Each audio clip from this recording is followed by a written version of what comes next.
The Drive-Thru has returned, and so have we. And Jim, I wanted to ask you, you brought up Terry Gordy before as one of these teenage prodigies in wrestling. There haven't been that many. There have been some great ones, though. But young Terry Gordy, very few people, I mean, Jody Hamilton maybe, very few people have accomplished what he did before the age of 20, right? Wouldn't you say?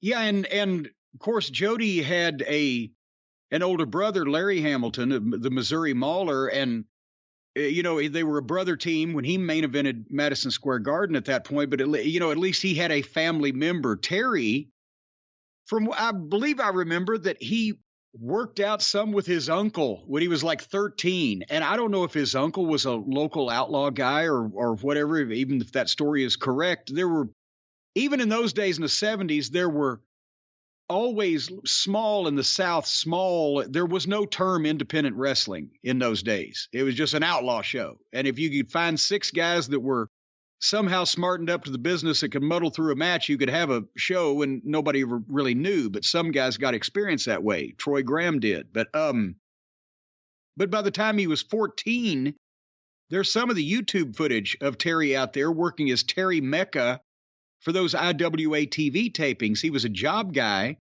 but people are thinking 14 years old, he was 6'4" and like 230 pounds then. And he's a big gangly kid with, shaggy blonde hair. But then I saw him first time live when he was 16. He had already, in that middle period of time, he had worked that Mississippi territory for the Culkins when they were on the outs with Watts and weren't affiliated with anybody. And they'd been putting him on top and doing angles with him, and he'd had his head shaved at a hair match. And then he came to Tennessee, he had a crew cut. I just dug out some of the pictures I took of him. And then the next year, and he goes to Nova Scotia, worked for Al Zink. He's fucking 16 years old, but he's huge at that point. Now he's 260. And by the time that he came to work for Nick Goulas in, what was it, late 78, early 79, when he and Michael had met, he'd been back in Mississippi, he and Michael had met, and they'd decided to go to Tennessee together. And by that point, they put the team on top. Michael was only, 20 by that point, and Terry was 17, 18. And then, of course, Nick wouldn't play the Freebird music and didn't want to call them the Freebirds because he didn't get that newfangled rock and roll Elvis Presley shit. He thought the birds were on the marijuana pills. So Jerry Jarrett would let him play the music and call themselves the Freebirds. And he's after that, he goes to Louisiana. So now in 1980, he was the same age as me, just a couple of months off. He's either 18 or 19, depending on his birthday, and their main event in the Superdome. Has there ever been... He did what the Briscoes did, but he did it 5 years earlier because he was a fucking giant kid, and there were more places with experienced talent that he could go to and get booked to learn from there. So the question is, there have been some teenage prodigies, and Ricky Gibson was great in his own way at that, but has there ever been a better 18, 19-year-old pro wrestler than Terry Gordy in the history of the business? I ask you, host of this show. I'm thinking, when we talk about teenage prodigies, several of them have been under your auspices. Randy Orton, Rene Dupree. Well, but now wait a minute. Ken Doane. But Randy Orton wasn't a teenage prodigy. Randy Orton was 19 years old and in wrestling school.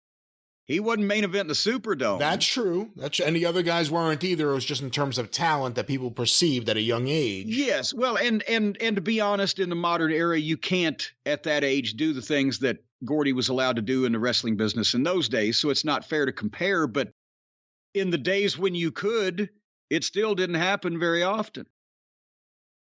Tommy Rich was on top. Tommy was 1975. He was 18. So he was on top when he was 19 and 20 in Memphis, but he wasn't the worker Terry Gordy was in the ring. A teenage prodigy, not in the ring, but in terms of everything else, was his partner, Michael Hayes.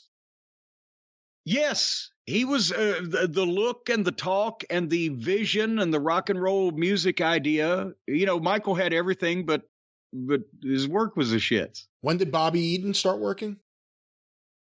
I sound like Lance Russell now.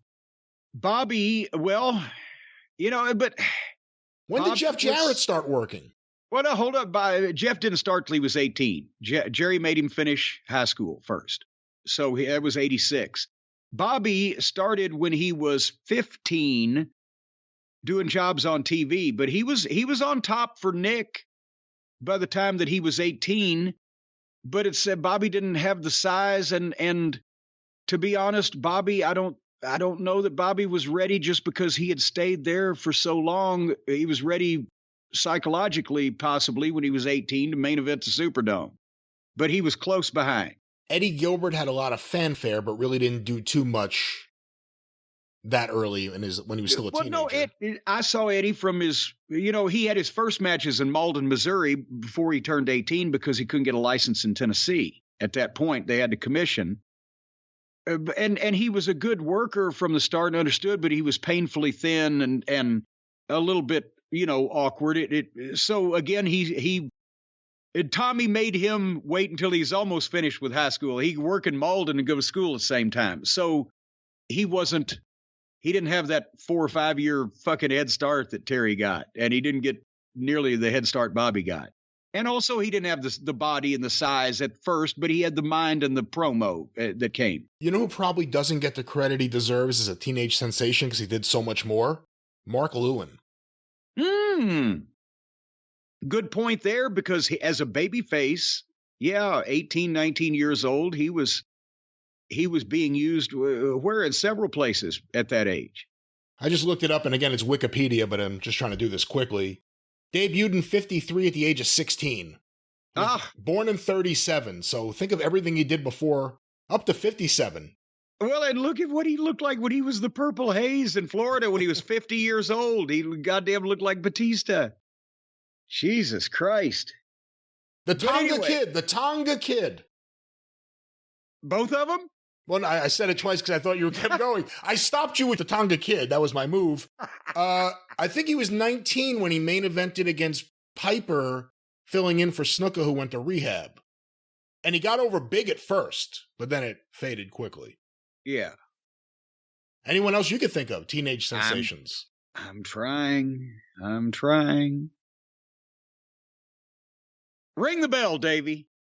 All right, but anyway, so it ain't going to happen anymore because, again, not only can you not actually do that with minors these days, and people get in trouble sometimes when they do, but then also even if you sent a guy to the Performance Center when he was 14 years old, he would never get to be as good a worker as those guys were because he wouldn't be out in front of large crowds with established veterans in those period of years by the time he's 18 or 19. They would be in training shows or spot shows or working with guys in the developmental system, but he wouldn't be actually being used to some description. And I mean, when I said the Mississippi territory that was unaffiliated, they still drew a couple thousand people in Jackson, Mississippi, or more, depending on a hot angle. Or, they're going to Greenville doing 1,000 people or whatever the fuck. It wasn't,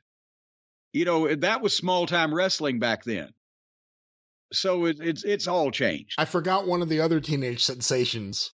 Okay. Lou Thez. Oh! How did I forget that?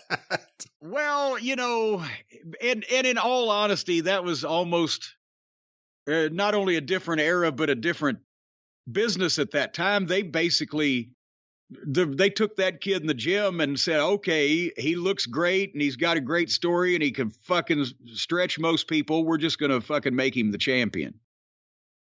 And you could do that back then, and it obviously worked. But anyway. Teddy Hart, teenage sensation.